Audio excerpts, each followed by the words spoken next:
Let's go. You're now tuned in to the Finding Success Show, where we interview guests and uncover the keys to success in business and in life with your hosts, Justin Bozak, Abe Cavella, and Tom Zadanowitz.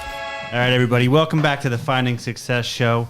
I'm your host with co-hosts, Justin Bozak, Tom Zadanowitz, Abe Cavella. How's the week, guys? Very good. Pretty good. Hanging in there. Thanks for asking, bud. Yeah. So we have a special guest in the house today, Matt Mantone, who is a recovery specialist, I guess you would call it, right? An executive director. Yeah, I mean, it's there is a job, recovery specialist, but I'm a licensed social worker and licensed certified alcohol and drug counselor. There you go. So you're going to educate us a little bit on how the sure, yeah, I could try. Yeah, how the company works. It's always interesting to bring different people in to kind of learn, each and everybody's trades. I think we find with each interview, there's just so much depth to different businesses that obviously you never think about. So I think this gives everybody good perspective on kind of what goes into different industries, and they can get to learn maybe if they want to, go that route and, get into that field, what it really takes. And we also want to get to know you, a little bit more personally and kind of build the foundation of Matt Mantone, who he is, where he came from, and how he got here.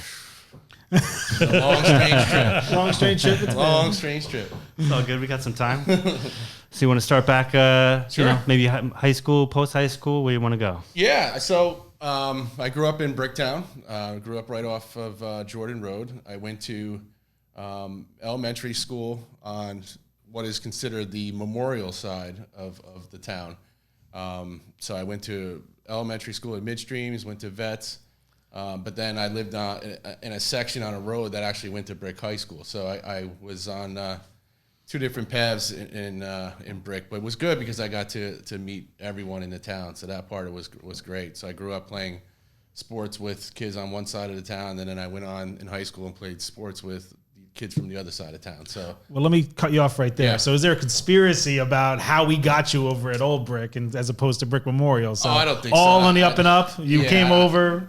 I think that line was drawn before I even was even thinking about no gerrymandering. You didn't draw it around your house. No, it certainly was not for me. We're taking a good QB. I benefited from it. Without a doubt. No offense to the Memorial guys, but I was happy to go to Brick and for high school. But Crissione. Yeah, but it certainly wasn't for me. But it was a great opportunity to meet, really in my age bracket, everyone in the town. So it was, as I went on in life, I had friendships from, kids that were from Memorial, and then friendships with guys from Brick. So it was really a unique experience. Very cool. Yeah. So what did you get into after high school? After high school. No, let's talk about some sports here. I want to hear about your go into sports sports background. first? Yeah, well, I think team sports leads to leadership and all that. So I'd love to hear it. Yeah, I was always drawn to obviously sports was a baseline of my life. Thank God. I mean, it was something that really, when I did stray off that baseline and off that path, which I did often, sports did always kind of bring me back. And not only sports, but the leaders in sports, so coaches, people that were in sports that were important male figures in my life, and kind of were able to kind of not only coach me through sports but coach me through life. I've had individual exposures to different people in my life at certain times that I think were really great interventions at certain points in my life that I absolutely needed. Football at Brick with Coach Wolf was something that was, really paramount in my life. Todd Durkin was a person who was my individual quarterback coach, who is just probably one of the greatest people I've ever met. He only coached 1 year at Brick, and that was the year that, my junior year, and was my coach. So, you talk about just, unique or, divine interventions of a person being there at a certain point in your life. Well, if we can go into his background too and what he's doing now. Yeah. Todd Durkin is, he started off on the physical health path where he, was opening gyms and motivating people to change, their physical health. But then that expanded into motivation in life and business. he is, he holds conferences and he has books, Impact Book, where he just really helps people become the best versions of themselves, whether in business, personal life, as a Christian, whatever it may be. He is just a person that one of the most positive people, I think I've ever encountered. But he has an ability to be really relatable to other people. He's easy to sit down and talk to. So, and those are the best leaders, the ones who can sit in a group and be, and be present with you, and and be on your same level. But also at the same time, you're in awe of that person. But they're humble enough to take the time to talk to you. Yeah. So those are the best leaders and motivational speakers, and he is certainly that. And he was my personal quarterback coach for a year. In a time in my life that was rough. It was not a great time for me, and even though we were having some success in sports, there were some things in my life that I was going through that wasn't great with some of my own struggles. So, again, we talk about team sports and sports in my life. It was always the baseline that kept me pushing forward, and I would attribute that to the coaches and the people that I was exposed to, the big linemen that were there to protect you, but us, But you build that little family, right? Yeah. Well, it was a family experience. It was that group of people that were not gonna let you stray off too far, because they cared about you, and plus they needed you to show up on Saturday and throw the ball, So I certainly people dragged me home at night and said, we need you Saturday. Get up tomorrow. And I felt that even if I didn't respect maybe myself enough at that time, I respected them and to do that. Yeah, accountability. Yep, accountability to others. Putting time into something. Delayed gratification was probably one of the greatest lessons in sports. Is understanding you're doing something today for something you're not going to see for a long time. And, we get into later on, the field that I work in is all about instant gratification. So to learn at an age what delayed gratification is, and to put your work and time into something that you're not going to see a result into later, was one of the biggest lessons that I was able to kind of pull with me and drag with me into other areas of my life, whether it was going back to school or the job I work now. So trusting the process. We talked about that last week. We have people that do the right thing every single day. We talked about one gentleman that wasn't seeing the sales, and then all of a sudden they just all came in because he trusted the process and he got the work done. So it took you, went to college after that. Would you start at Fairfield? Yeah, started at Fairfield, and then I didn't keep the grade point average that I was required to in order to stay there and receive the money that they were giving me. So I left there. And at that time, so you took away the one thing that was kind of keeping me on my baseline, which was sports. So at that point, you leave school at 20 years old and, there's no more sports. There's nothing else. So, I left there and I started working and finding different jobs, doing different things. Really was a period of that was a really a tough period for me. Just trying to find yourself. I had a lot of fun. There's no doubt about it. I had a lot of fun during that period. But there was too much fun. And with that, there's some other things started to manifest themselves, and I think it would be remiss if I didn't, mention my own struggles and with, some mental health and depression and other things that I was going through at that time, along with addiction problems and having trouble with alcohol and other things in my life that were really, creating quite a disturbance in my life, and it got to a point where I had to, came to a place where I had to make a decision, in my life where, either I'm going to go absolutely nowhere, be dead, and then just be this story of this what could have been, and then, and I didn't like that narrative, and I remember I was, I went into some treatment at that time, and that narrative was just resonating in my mind, and I couldn't accept that narrative. So I didn't like how I felt. I didn't like, being that vulnerable in a place, sitting in a treatment center and not knowing where I'm going in life. So I, at that point, said I need to figure not only a path in my life, I need to figure myself out. So really my journey into this career began with an obsession of figuring out what was going on with me. So I was reading. I was obsessively reading about, mental health. I was reading about addiction. What is it? Why is it? Is it brain disease compared to behavioral? Just doing all this stuff, trying to figure myself out. And in that, it really, I was reading like full books in like 2 days, and I didn't read a full book in 2 years. In 2 years prior to that. Well, it wasn't interesting, I guess. Right. So that's, is, you want to talk about, finding success. It's having an internal passion. And my internal passion was, figuring out how do I navigate this now? I don't have the sports anymore. Right. I don't have the mentorship of, a coach system. or someone. Yeah.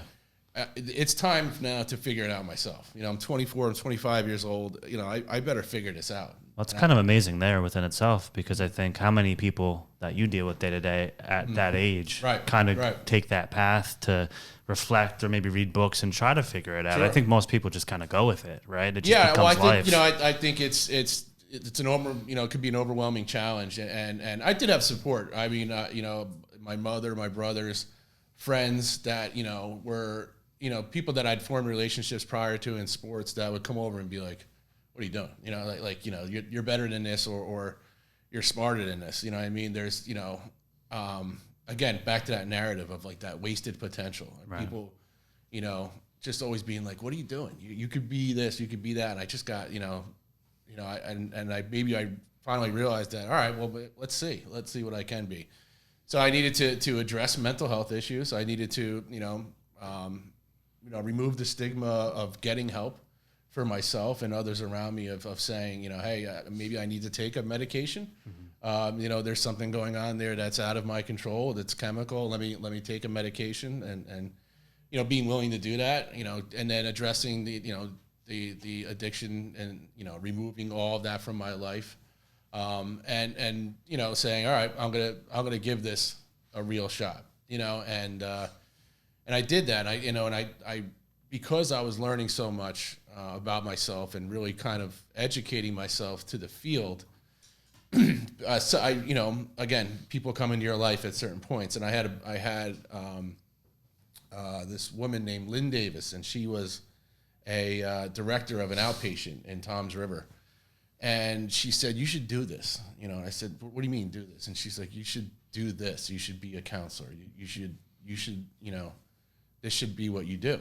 And I said, well, I have nothing else going on right now. So I said, all right, and she said, listen, we'll give you a job here. She goes, you can't hold a caseload because you don't have the education or the license. I couldn't actually be someone's therapist. But I could work there and run groups, and I could, do the group therapy part of it, because you don't need a license to do that. And I said, all right, well, what do I need to do? What college education do I need? And I went back and I got, I started getting engaged in classes. And then I had all these groups to run. So I started this job making nothing, just absolutely nothing. And I had to make a choice there and say, all right, well, I'm going to make absolutely nothing because I don't have the education. I don't have the licenses. I don't have those things in place yet. But you would talk about that end game. I have a vision of where it will end up. And that's the delayed gratification, because it was tough, I mean, I didn't, I had no money to do anything, but I didn't care because I was, I was in something. And I said, you know what, this can be my new baseline. So if sports were my baseline prior, and that was the thing that kind of held me, and pushed me forward and was a path. If I do this as a profession, this will become my new baseline. This will become my new sports. This will be the thing that will hold me together. Mm-hmm. So I'm going to, if I stay in this field, right? So I begin working at the outpatient, and I'm running the groups. I'm running like 30 hours of groups a week. And, you have 25, 30 people staring at you in a group, and you're running this group, and some of them are educational, some of them are process.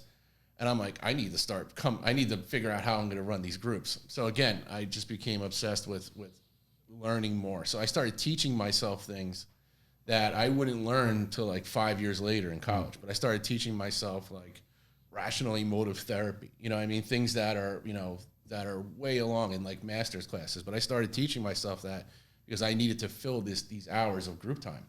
And I needed to keep people engaged in my group. And I didn't want to look like a fool up there. Because at that point, I then had this insecurity of not having the license and people taking me serious. So I had to, really learn the material and be able to present it in a way that people felt, that I really knew what I was talking about.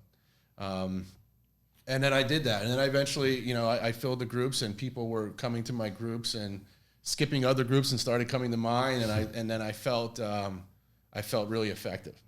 And that's the first time I really felt effective doing anything other than a sport. And that, that was a feeling that I remembered and said, all right, this is how you really measure a success. And you talk about finding success, for me, it was always feeling effective, really being effective in what I was doing, and I felt effective for the first time. And that's when I was hooked, and I knew I was going to keep doing this. And I knew that the classes would be worth it, and I would, continue this path and get the education, get the master's, and then, wherever it took me. But I knew, this was the first thing I really felt effective doing. So, and when you say effective, you mean, really just attendance. These are people going through their personal struggles, and they're coming there to listen to you talk and get through everything. So, effectiveness meaning them getting better, or so that's a great question. So in this field, you talk about you're a substance abuse counselor. So now I'm at a point where I'm running hospitals that house substance abuse counselors and patients. So people would say, oh, how do you do it? Most people go out and relapse. And that's a challenge in mental health and substance abuse. It's a lifelong challenge for myself too.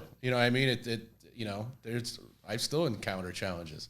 It is a lifelong challenge when you're dealing with mental health, you're dealing with substance abuse. So what's that finite number, or how do you really know you're being successful with the patient?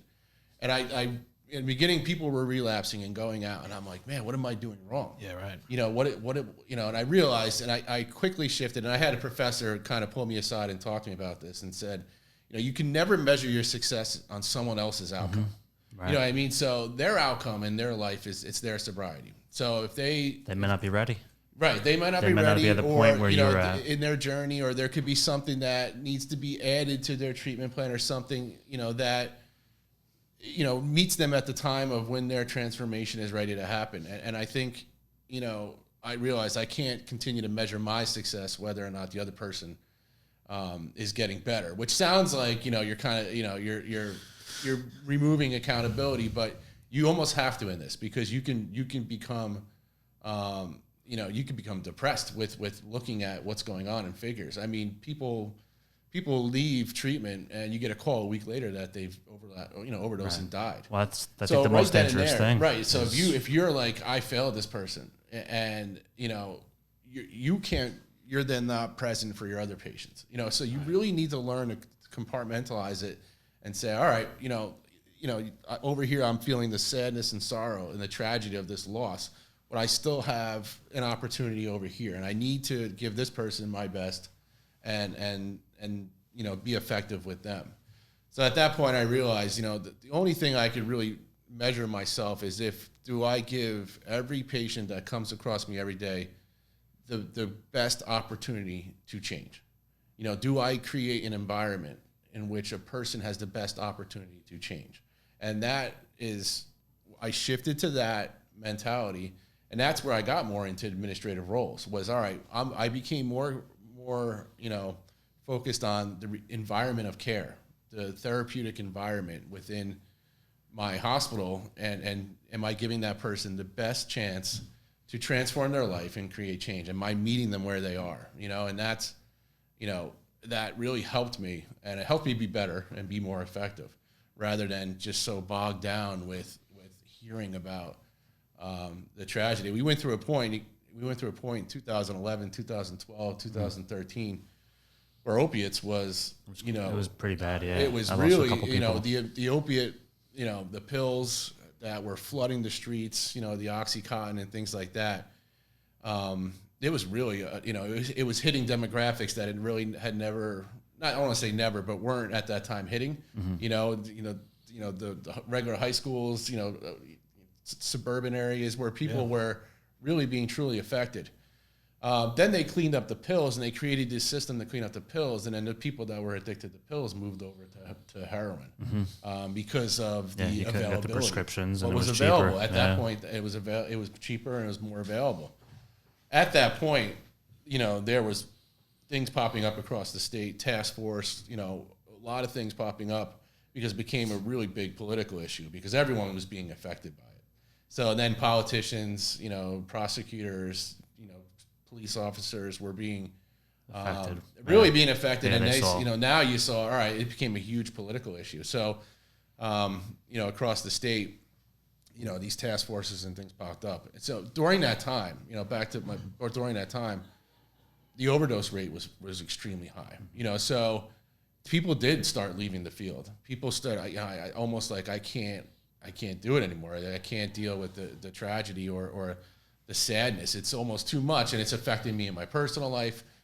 So you did have to find a way to become effective in what you were doing, stay the course, and not become so overwhelmed by the tragedy of what you're doing. It goes back to satisfaction of results. Yeah. It can hit on anyone after a while. That's why I gain weight. I don't see enough results if I go to the gym. So. Exactly. Well, you're gonna have wins. You're gonna have wins and losses. It's just hanging in there and knowing that your goal, like you said, when you got into it, it seems like this is it. Like I found it. I'm gonna take this as far as I can, and you've definitely taken it a far way. But I mean, there's no quit now, right? No, this is you find your why. You know what I mean? So that was my why.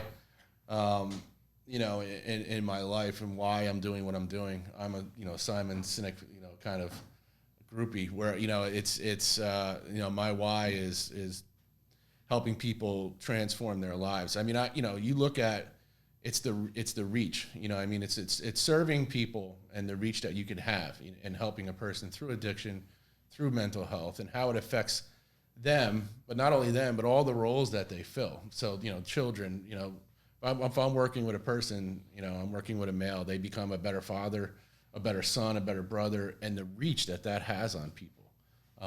And you see it, and you see family members come and thank you. Hey, what you did with so-and-so is amazing.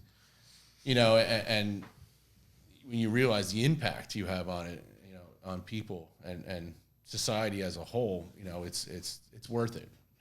Absolutely. It's worth it, even through the challenges.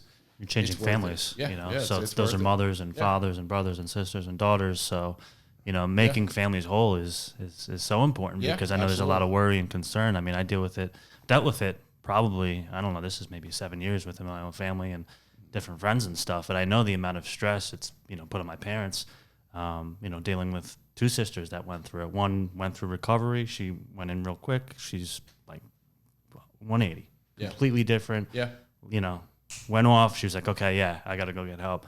The other one's been battling for a long time, and it's been an up and down, and it's been a fight. And it takes tolls, on the family because, unfortunately, like that's kind of what you talk about, It's the way it manifests itself are in ways that are not very becoming, So there's things that and that's what creates the stigma, where a person, I've been in this long enough and gone through enough where I truly understand the disease model, and I firmly believe it. It is a disease. It is something that they used to separate it out years ago, whereas mental health was over here and addiction was over here. It's all in one. Everything has progressed where now it's one, and you need to treat it holistically as one. And And so, from a treatment model. And just from an understanding of it, you do realize that it's a disease, and it's something that it's not this moral failing, And there's a huge big debate on that, and that's something that people will probably continue to debate and say, well, people choose to do it, and there are small choices in it, but there are things that happen that almost predetermine that a person is going to make that choice. Right. When a person, one person has a chemical imbalance, you could even just say, let's just make it as simple as smoking. A chemical imbalance that, when one person has a cigarette, it doesn't have the same effect on another person who has a cigarette who might have, let's say, less dopamine in their brain or have a deficiency in dopamine. So the spike that nicotine gives them a feeling that the other person never had. Mm-hmm. They're going to be more drawn to do that again. And that's what creates the different things. So that's the predisposition and the disease model to addiction, where, people are going to be more inclined to make those choices. Determination and stuff like that, where it's a mental trigger. Yeah. So it could be, like you said, the dopamine versus this is disgusting. Right. For me, I was like, why? Right. I don't know why people do this. Right. So the rush that the one person had in the dopamine overweighs the fact that it's disgusting, or they feel that it's disgusting. It's dirty, yeah. Right. You know what I mean? So then the gain for them was better than the other person's gain, which is going to make that person, more prone to then repeat that behavior. And that's the part where that's where the biology absolutely plays a role, in it, and that's where the disease model can then be valid. And the other tough challenge, which is tough for your position, is not only eliminating, and helping them what the addiction is and teaching them, but it's like, where are they going to? They gotta, if they're hanging out with these people that are also addicted, that don't want to seek help, that are constantly in their life, it's like, you got to remove yourself from that. And that's the big that's the other big challenge, is that, like, they might be willing to seek help, but they're going back into those situations. That's why the rehab's so important. Right. You got to separate yourself, pull yourself out. I mean, I've had friends that have completely relocated to disconnect, completely off social media. If you were in their world before recovery, you're not going to get in touch with them. Well, you're trying to eliminate triggered responses. So if you're hanging out with the same people that you always use with and stuff like that, your body and your mind is going to have it's a creature of habit. You're going to have a triggered response to certain things. Right. And plus, there is a part of it, and I don't want to say there's a choice in it. The choice comes into play is when I choose to address this. There's things that's where the choice comes in. So. And that's where, you talk about motivation for treatment, motivation for change, and which is a big part of what we do, is tapping into a person's motivation for change. And each person's motivation may be different. And the challenge as a therapist is to extract what that person's motivation is. And that's the client-centered treatment, is people's motivations might be different. They might need medication. That's where the biology comes in. There's medication that comes along with it. There's things like that, medication-assisted treatment. But you need to tap into that person and find what their motivation is. And when you're around other people that aren't as motivated, if you hang out with people who are on a diet and you hang out with people that go to the gym every day, you're going to be more inclined to probably pass that ice cream. You know what I mean? If you're with people who are eating ice cream all day long, you might jump in. You might consider, you know what, vanilla. Ice cream sounds great, So, but if you're you keep yourself exposed to things that are gonna keep you motivated, and keep you on the right path. So what about the people that have? I mean, we talk about finding success. So you have people that hit these adversities and they go through it. That they're clean for however long. Do you see just a success coming through career path, or what they've gone through, and now they're almost hardened and calloused, at this point? So, like, we have someone, for instance, that we know that works with us that went through the same struggles. Yep. And she's the most positive and optimistic person that we know, and she sees success and she visions it, and she does amazingly well. And she's one of our best agents, producers. Yeah. So, curious of what you think going forward in career path and how that affects them. So. Their past struggles and how they capture that and move it. So I think when you go through how you can translate it, what I mean? Right. So it was easier for me because I was translating it into the actual field that helped me. You know what I mean? Right. So it was omnipresent. It was there at all times. So I think, when you go into other things, it's number one, it's a humbling experience. You know what I mean? So it is a humbling experience, and you become, in order to truly change, you have to become vulnerable. Right. You have to bring yourself to a place of vulnerability, and it's a lesson in being humble and being vulnerable, and when you get to that place, you then have a different gratitude for things that are in your life, or things that you almost lost, things that you did lose, things that you want to recapture. So when you come to that place, when you are humble and vulnerable and honest with yourself, you want those things back in your life. And, a lot of times, if you really, think about it, a lot of those things were there with the person. You know what I mean? You want to talk about reaching full potential. So those things, and that's, the story you're talking about is why this is worth it, because you see a person in a potential and being the best version of themselves. Right. If they just either remove or treat this one thing that's going on, if they become vulnerable and humble enough to treat it and address it, you then can extract who this person really is. And those are the stories that you see, and you're like, wow, you never could have imagined this. I saw this person doing this, and then I see this there, and that's what makes rehabs. That's what makes therapy. That's what makes it all worth it. Is when you see those things, and those are rare cases. I mean, because they are, a lot of people have other struggles that don't have the support maybe that are there for them during that time, or didn't have the person that was there to maybe pick them up or help them or give them a break or different things. So there are a lot of things that have to go right in everything, in your recovery and mental health and any success in life. There's moments in your life that have to happen. The breaks have to happen. There's always variables. There's always variables. You never control what happens after they leave, yeah. so they have to maybe find the right job or be around the right people. Or there's so many things that can Absolutely. go right, but then also go wrong. But what you see in people, are the things that were always there that were just stifled by this other issue that was going on with them. And once you can remove and treat that one issue, the true spirit comes out. The true spirit and the potential of this person. And I think, you talk about gratitude. So when you're in a place where you're just completely beaten down mentally and physically, and you fight your way out of it, you gain a greater appreciation. Right. Having been there, and you know what's really good then. You know what I mean? So when things are really good in your life, you're able to pause and say, this is really good. Now, sometimes you forget those things and hiccups happen, and you fall off the path, and then you get back to the baseline, and that's the what makes recovery a lifelong thing. And if you don't realize that, it'll remind you, and it will humble you again. And remind you pretty quickly that it can come back, and things can happen.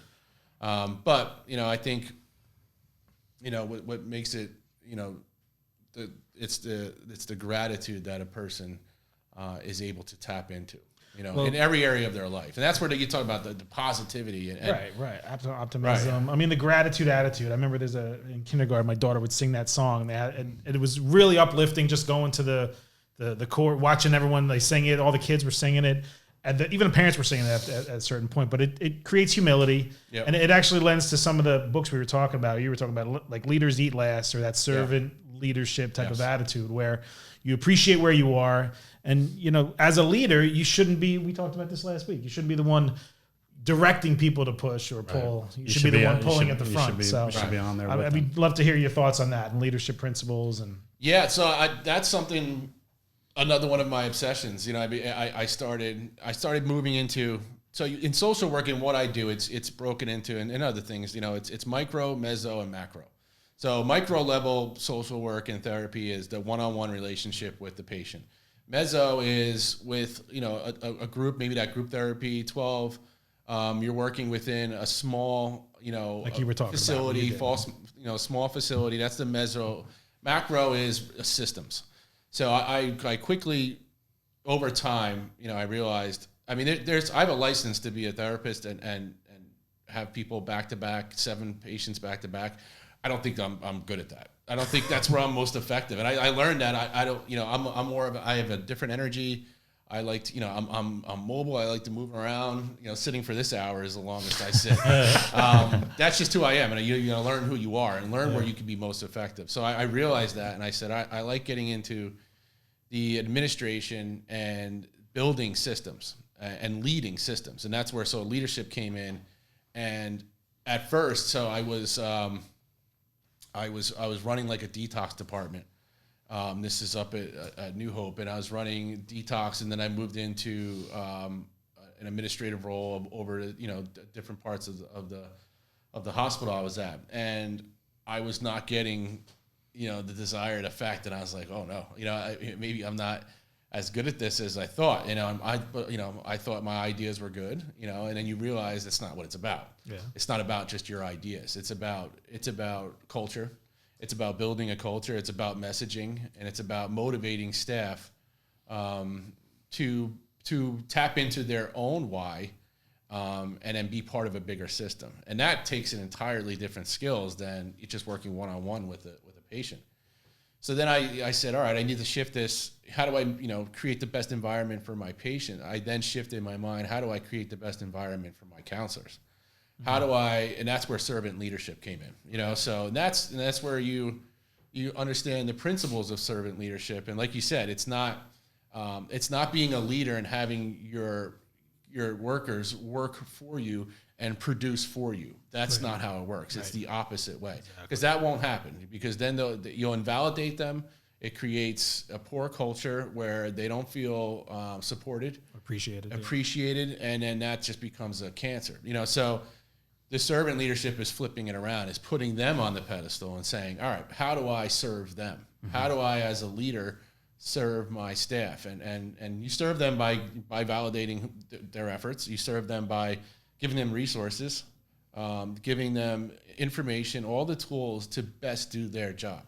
And if you do that, and especially in this, the work population now, we're getting a little on the older side here. So I'm hiring a lot of people that are younger than me, and what they value is very different than even 20 years ago what we valued. We valued a salary, different things, status, all those. They don't care about that. Mm-hmm. They care about their passion. Why they're doing what they're doing. They want to feel secure in their job. It's a very different motivation for the younger employee. So you have to adapt, and you have to learn that, and create an environment that is more conducive for them.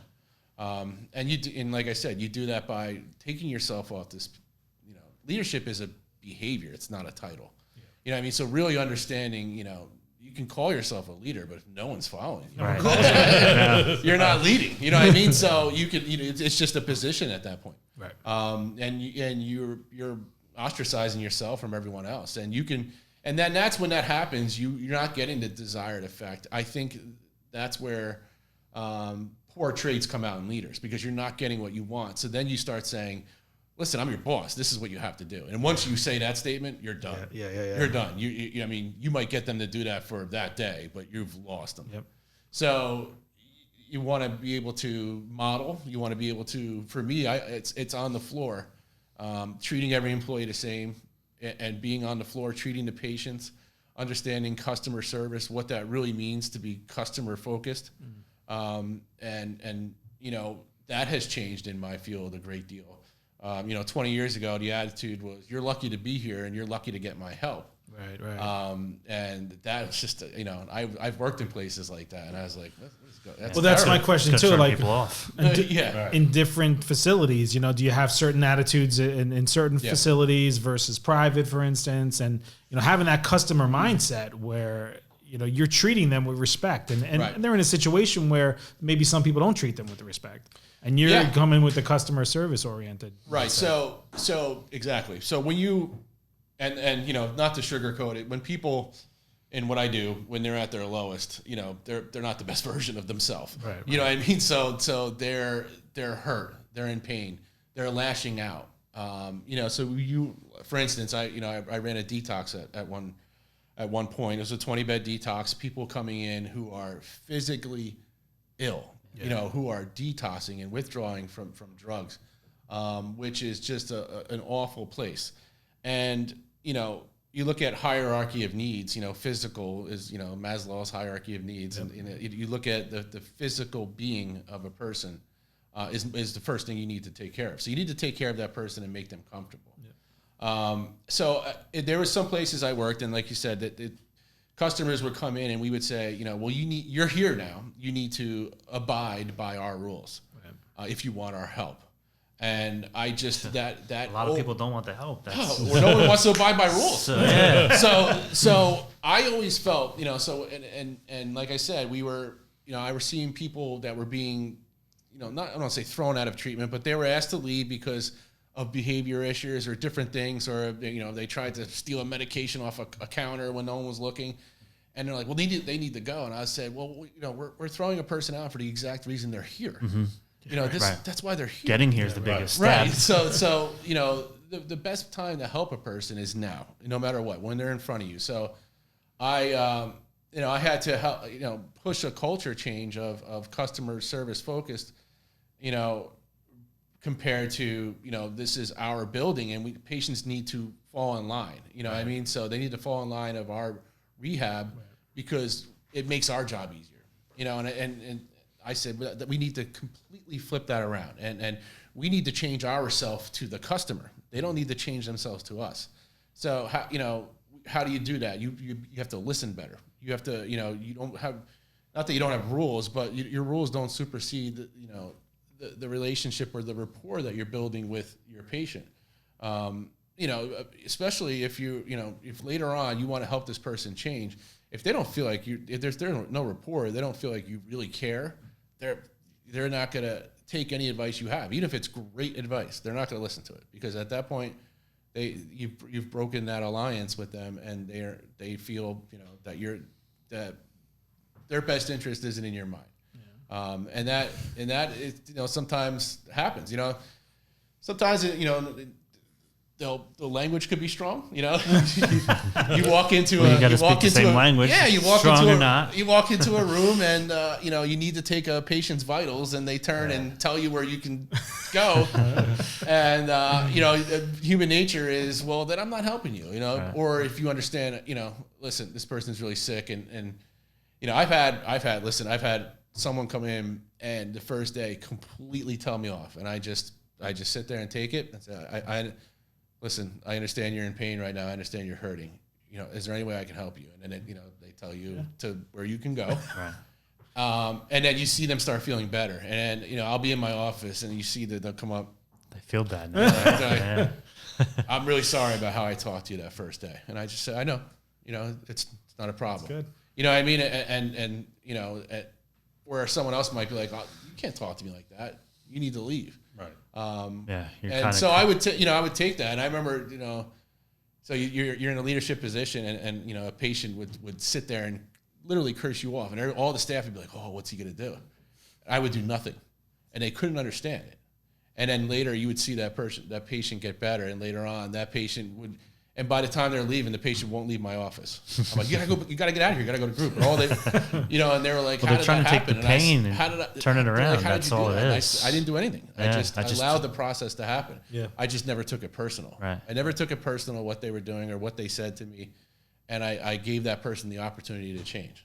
And sometimes that's all they want, and then they appreciate you so much for it. Because you didn't throw them out, and they were like, I can't believe you didn't throw me out. And I was like, why would I throw you out? This is where you needed to be.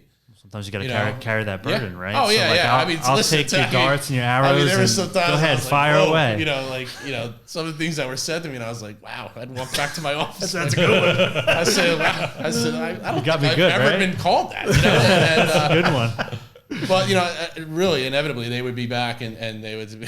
We would laugh about it. You know what I mean? And so you got to have some thick skin. You got to be able to understand that and see the bigger picture.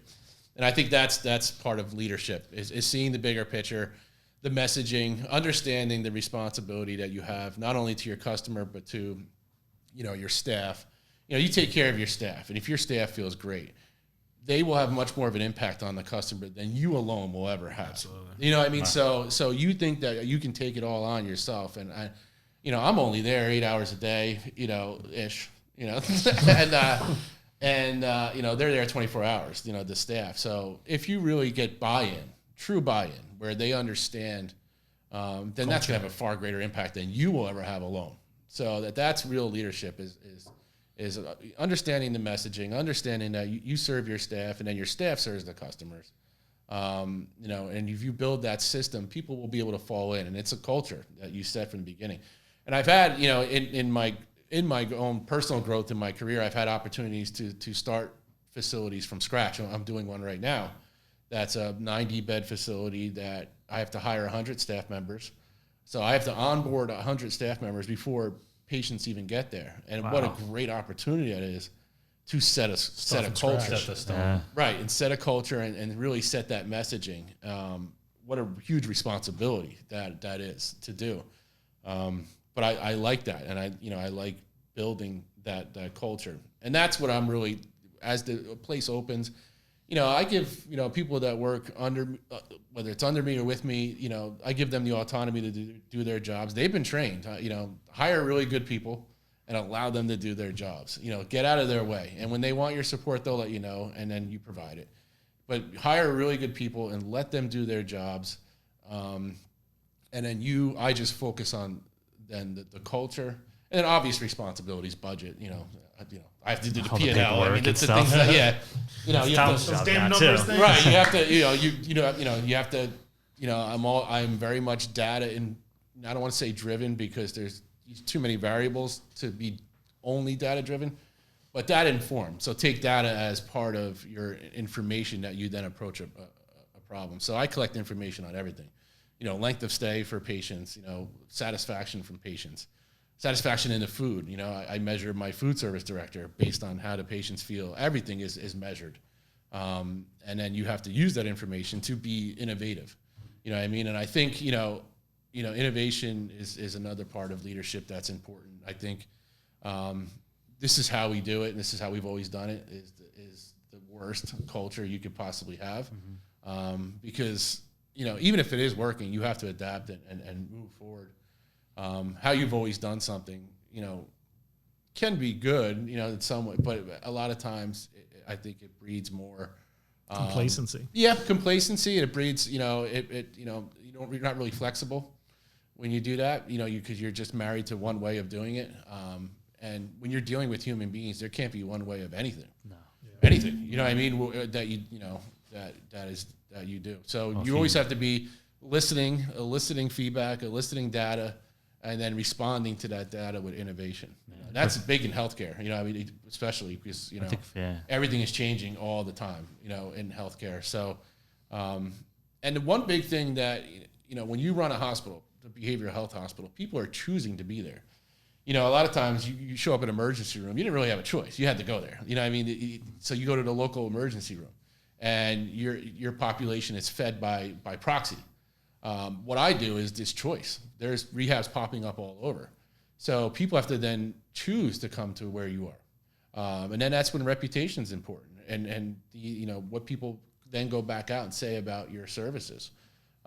So that's where the customer focus comes in, because people do have a choice to stay in my hospital. They can stand up and leave at any point. Not a lockdown facility. They're not mandated. They could say, I'm done. I don't want to be here anymore. And that does happen. And then you have to look at that and see how that happened. Where was the break? Where did we lose the person? Where did they disengage from the goals that we had, set together? George Costanza, it's not you, it's me. Yes. So, I was going to say, you mentioned, obviously this influential coach in high school, and you touched on it briefly about his Christian faith. And I'm wondering if, obviously, a lot of people have these different crutches, in life. Sports is one of them. Did you find your faith and how you worked with these people was a big impact? And absolutely. And I owe a lot of that to this gentleman sitting across the table. At one of my times, where I was, down and kind of searching right in that 24, 25 range, someone picked me up and said, get in the car and we're going somewhere. And took me to church. And I was able to, at that point, tap into something completely different within. Something that's higher than your day-to-day purposes. But it has a role in everything. Servant leadership has, whether they want to admit it, the Christian principles. Serve and be served. All over it. So a lot of things have principles that build it. And you realize, for me, Christianity played a big part in that as well. It's understanding a higher purpose, a higher purpose of why you're here, and even at times when in struggle to lean on something. It wasn't a big part of my life growing up, in my family. So it was something that was a, kind of an adventure that I took on my own and my own exploration. And which was, I think, it was something I was seeking, so it had a different purpose and meaning to me. I went to CCD as a younger kid, but they kindly asked me to leave. So, it was, by third grade, that was over. So forced into CCD classes and stuff like that, I don't know if that's the best way. I think when a person seeks something, it's going to have a different meaning to them. So it was something that, and it's funny, Todd Durkin, at that time, I wasn't seeking it.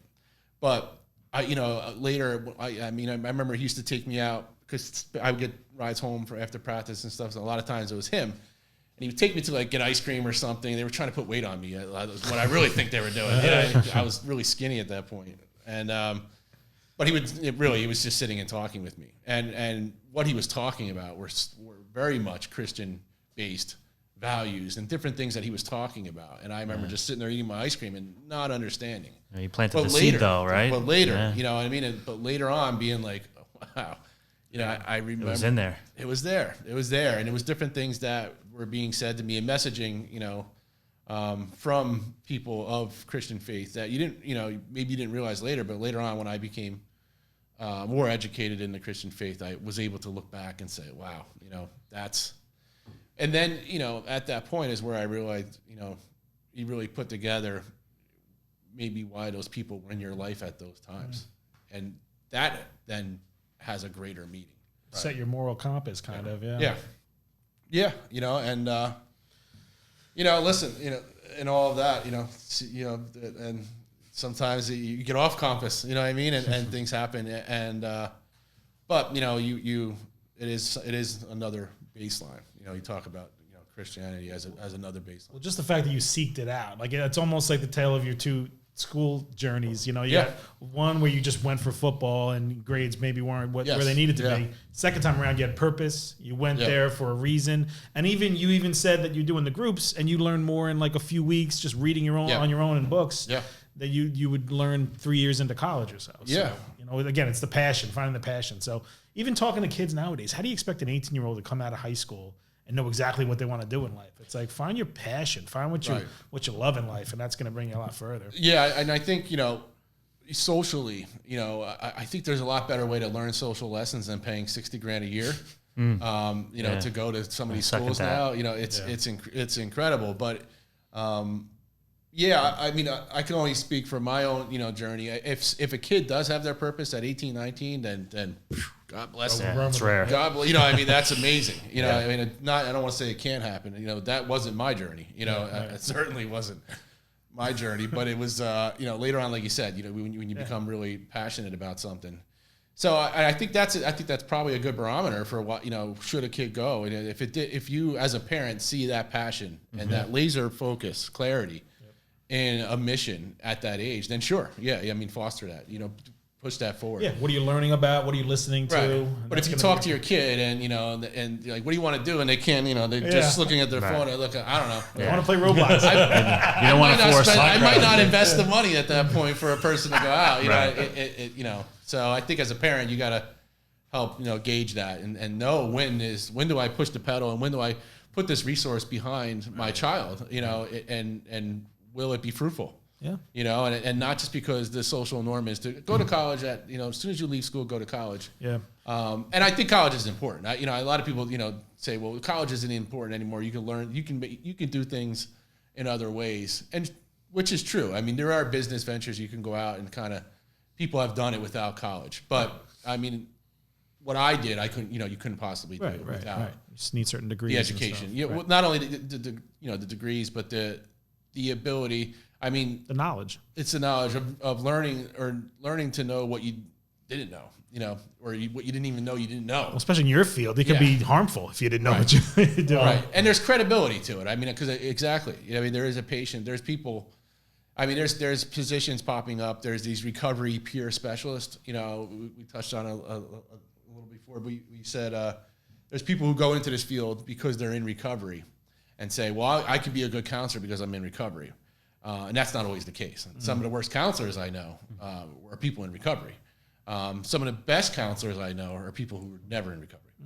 And vice versa. You know, I mean, there's some really great ones on both sides, but one is not a determinant for the other. Right. I think, you know, being in recovery yourself is that passion, but then you need to go and get the education. You need to, and I probably didn't know that early on myself, you know, realizing like I could be a counselor. I know this stuff. And then, you know, going through all of it and be like, I really didn't know. You know, and now I understand, you know, and you learn, you know, all right, there was a lot more to it that I didn't realize that really, the credibility to it really puts a stamp on, all right, this person understands the ethics and understands the ability to put this service forward. So, you know, it takes a lot of education to get there. Very cool. Yeah, I mean, I think a lot of kids nowadays are starting. I'm seeing a trend towards going to community college for a few years, and I'm all for it. Figure out what you want to do. Maybe something hits you and there's a trigger there. Right. You figure out what your lot in life is. I think the biggest thing for kids is not to go to college without having a plan. Right. Yeah. It's just like, I mean, I think it was so driven when we were growing up. It's like, you gotta go. Just go, right. And, you know, and then, you know, especially when I was going, I saw all these kids and they had like liberal arts degrees. They didn't even know what they wanted. It's like, Right. so you're going to go $100,000 in debt for a liberal arts degree? And I think that's good. So I think at our time, even then, you know, I think there was a huge push during our time too, with the expansion of federal loans and stuff like that, that every person deserves to go to college. And I think that mentality made a lot of people go who really weren't ready to go. Right. So I think there was some, and they took on all these loans. And I think the thought was, you know, a person would get into a mission by osmosis. Let me put them with other kids who are in college. Let me get them with other kids who are looking for the future. And it'll just come to them while they're there. So that was an assumption that they'll learn their purpose while they're there. I think over time, a lot of people left college with still not having that purpose. Yep. Yeah, right. And like you said, having all that debt. So I think it's about, as a family, you have to allocate resources. You know what I mean? You have funds for your kids to go to college. You have different things in place. So you're allocating a resource. I know for me, I will assess it. Well, does this person have that passion at this time? Is there something, you know, for my daughter or my son, is there something that this is a good allocation of resources, the cost benefit, you know, looking at that and treating it that way. But you got to look at it. There's a lot, you know, there was a generation where first kids were going to college. So there was such a push even by parents for their kids to go to college because it was a reward for them. You know, my kid's in college. I have 4 kids in Yeah. college. They didn't It's a go. stamp on me being a parent. My Right. kid's in college. And I succeeded And then getting them they there. left with $120,000 and the Right. parents looked at him and said, well, that's up to Yeah, good yeah, luck. You know, My goal was to get you and to college. Exactly. You know, I did my job. I got you to That's college. You know, and but I think that was just telling of the times and people, you know, wanting to move forward, wanting their kids to go to college, to give, you know, ascending families. You know, have your kids go to college. If you didn't go to college, have your kids go to college, and keep your family line ascending. And I think that's the overall goal of every family. You know. Very cool. Any parting shots, I guess, or tips, I guess? Or is there like a moment or No, like I mean, I covered a lot. You know, if I had any public service announcement, you know, so in a lot of what I talked about, you know, we didn't talk, you know, we touched on it a little bit, is the stigma that goes with mental health and addiction. And even I've been doing this 15, 16 years now. I've seen it. There's been such progress and growth. You know, you look at people being vulnerable enough to say that they have, you know, struggles with mental health, and, you know, which like I said, I have, and you know, depression, different things that still, you know, never went away, never go away, addiction problems that don't go away, you know, but the stigma over time has been lessened, but it's still there. Mm-hmm. You know, it's still very much there, of a person being weak because they have an addiction, being weak because of their mental health. These are things that just really are barriers to that person coming forward and getting health and reaching that potential. True. So, you know, if anything in a public service announcement, it's just keep that in mind, that, you know, there are things that can't always be controlled, can't always be helped, aren't always a choice. You know, things that you know, you're learning so much in this field, the trauma. The huge advances is the trauma that people experience, and trauma-informed care. That the trauma that people and kids experience growing up that make them predisposed for addiction and for these things. You as this field is growing, we're learning better ways to treat people with trauma. We're looking for better ways to help people change.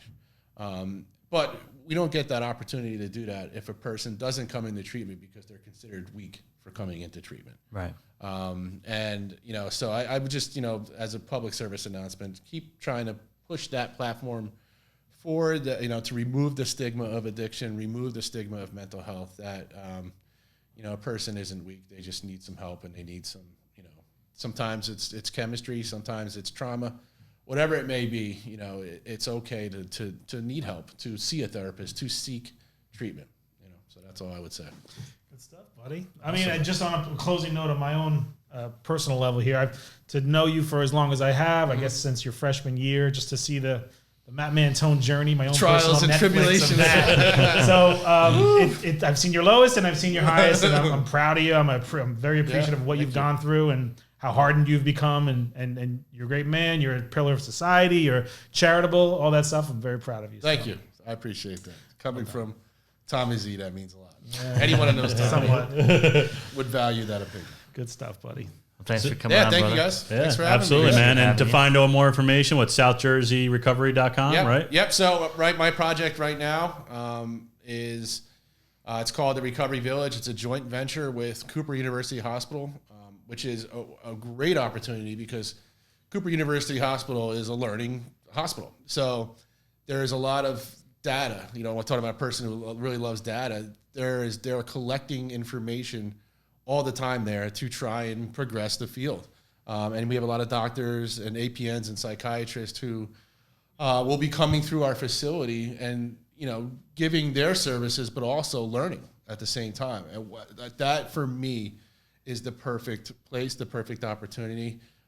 So it's in Cherry Hill. It's Advanced Recovery Systems is the parent company. Okay. And they had a joint venture with Cooper University Hospital, and then the Recovery Village Cherry Hill was born from that. So it's a 90-bed hospital. It's detox beds. It's short-term residential beds. It is outpatient. We're all going to be doing it within one facility. The grounds are incredible. So we have a full gym, basketball court, things that other places that I've worked at didn't have the opportunity to have. So I'm really grateful for that. Because we do have the resources to do that, and that's a wonderful thing. But it's you could have the greatest gym in this and that in the world, but if you don't have a culture that really helps a person, then that's still they're not going to stay. Yeah. But I have you talk about as a leader, you want to give your staff every opportunity to help someone. The company has given me every opportunity with the resources and the support to provide the greatest hospital. So for me, this is a culmination point for me where I feel like I have everything I need to put together the best rehab in the state, and I'm hoping to do that. And first of many, right? First of many, within the state and Northeast, with this model. The model that we're doing is a little different than some of the other models. Some of the other models are that 28-day, that Minnesota model treatment. We have detox all the way to outpatient where we can keep people from 90 to 180 days. Wow. And that is, and have the funding to do it. That's excellent. And that is a unique opportunity to capture and to have exposure to a person that long. And I'm really excited to see, I've seen great changes in the 28 days. I can't, to see the changes that I'll see in 180 right in front of me. I'm really looking forward to that. So awesome. Yeah. Thanks for coming on, man. Good job, Matty. Thank you. Yep. They can find you on right. SouthJerseyRecovery.com. Yep. You will need to get in touch with Recovery Center. That's amazing. Yeah. And thanks for tuning in, everybody, again. And make it a great day. Yeah. Make it a great day. Thanks for listening to another episode of the Finding Success Show. Make sure to subscribe for future episodes. Also, check us out at FindingSuccessTV.com.